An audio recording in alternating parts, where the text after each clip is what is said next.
Everybody. Today, hello firstly. So today we are going to do the theory part of the Ohm's law. In the previous lecture, we have seen what's the uh, Ohm's law and the introduction of it.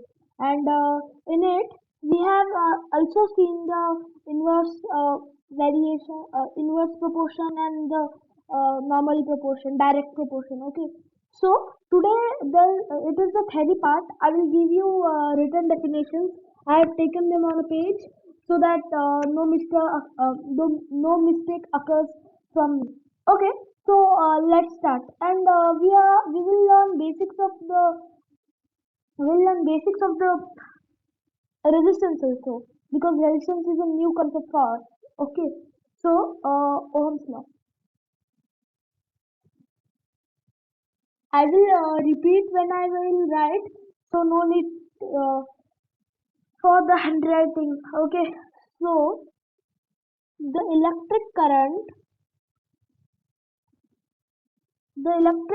First, I will say, and afterwards you can note it down. Okay, this is also good, so that you can note it down fastly. So, the definition of Ohm's law is the electric current flowing through a conductor is directly proportional to the potential difference between the two ends of a conductor until and unless the physical state of the conductor or and temperature remains same. This is the definition. No need to worry. I am going to explain it to you. Don't hack the definition. It's somewhat lengthy. If you do it, it's not necessary. Understanding is necessary. Okay, so I will write it down now. The electric current flowing through a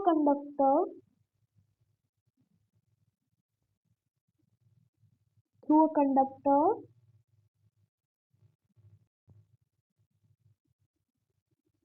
is directly proportional to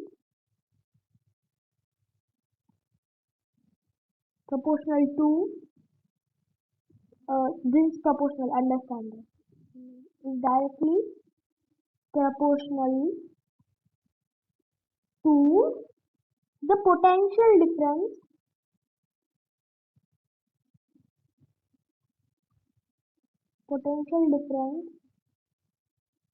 between two ends of a conductor,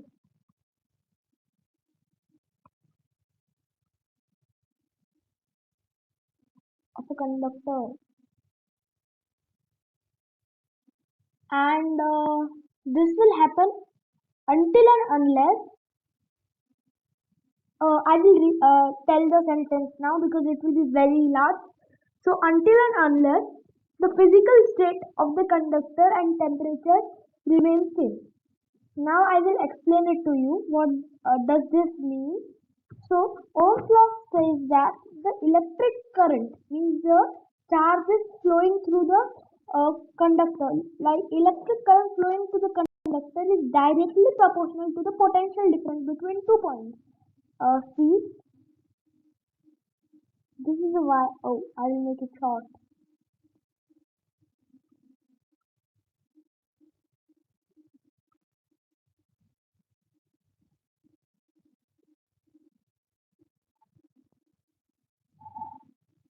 So assume this is a wire. This is point. Oh, it's hard to draw here. Okay, this is autocorrect the what we have done. Suppose this is wire point A, point B. Some charge is flowing through this wire. Correct. So that charge is directly proportional to the potential difference between this point B and point A. Okay, means lastly we have seen that I is proportional to B. Okay, so the same. You can, for better understanding, you can see the previous video. This is a video in which we will focus more on the theory part. Okay, so of a conductor between and this is agreed until and unless the the physical state and the temperature remains same. Okay, so this is a condition to make it true. Otherwise, it can be false or true also, because there are exceptions everywhere on the same. Okay, so this was the definition and a golden statement. More the potential difference, more the V, greater the electric current. So more the potential difference, greater the electric current. Okay, so this is a statement. Okay, and we know that I equals to kV. You can see I have told you what is I equals to kV, the previous video. So and hence by experiment I equals to V by R and R equals to V by I. Okay, so this was in the last video. So today the main things are that we are going to learn the definitions of resistance. Okay, so I have two definitions of resistance. I have made this for you. Okay, so first let's go with the first definition. The first definition of a resistance is resistance. Resistance means something which opposes the flow of electric current. This is the first definition. But this is a common one that resistance is something which opposes the flow of electric current. This is the thing that we know. But the second definition is resistance. Resistance, I will write it down, this is important. Is the proportion, not proportion, is the ratio between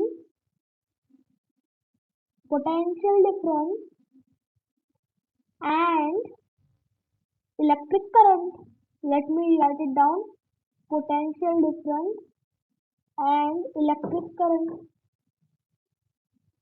Okay. So this is the definition of resistance. So this is the another definition which I have made. This is also an important one, and I will write it down everything in one box. The SI unit and the resistance, resistance symbols and all that. Okay. So resistance symbol. Firstly, symbol of resistance. So it is R. Don't get confused with the symbol of SI unit and resistance. Okay. So this is R. SI unit of resistance.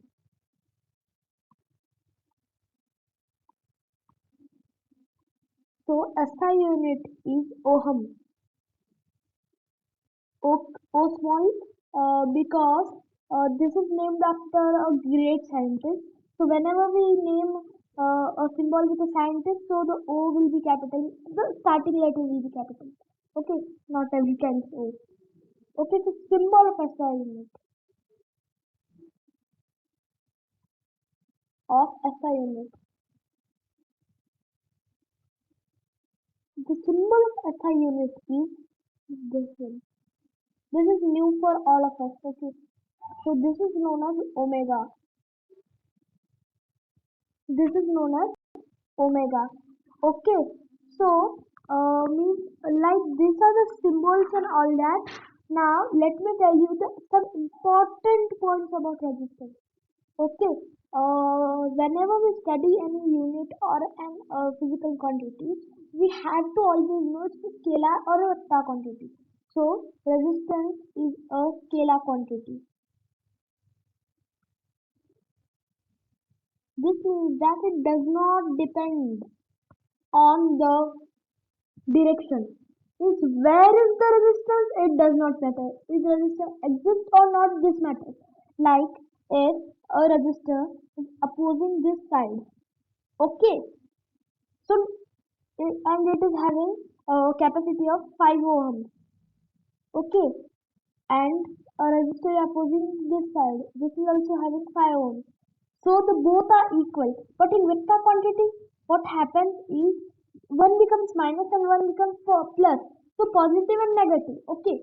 Although the values are same, the potential is same. But this is a scalar quantity. So this would not happen here.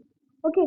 So and there are some points related to resistance, like which is the best according to resistance, we can tell which is the metal which resists very very less. So according to it, we can see which are the, and it should be known to us. Okay, so the resistance is less, so it will be better conductor. So which are the best of the conductors we will see. So the best is silver, then copper, and then aluminium. Okay, aluminium. So this is a list, a basic list, but silver is the best. So you would ask why don't we use them? Because silver is costly than the copper and aluminium. Okay, nowadays copper is used more. Before 10 years or so, aluminium was used, but it was not so good.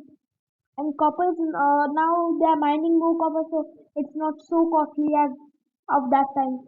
Okay, so this was all for today. Thank you very much. Uh, if you feel that the video was nice, we got some information out of it, so you can like. And if you want to see more videos and all and better videos, and I will make better videos, but it improves my ego that I am doing good and all that. So if you are liking up first video, second videos and all that, you can subscribe to our channel. And if you are liking every video also, you can subscribe to our channel and share it to everyone as you can to improve this family. Okay. Bye bye. And study well. Do hard work. Thank you.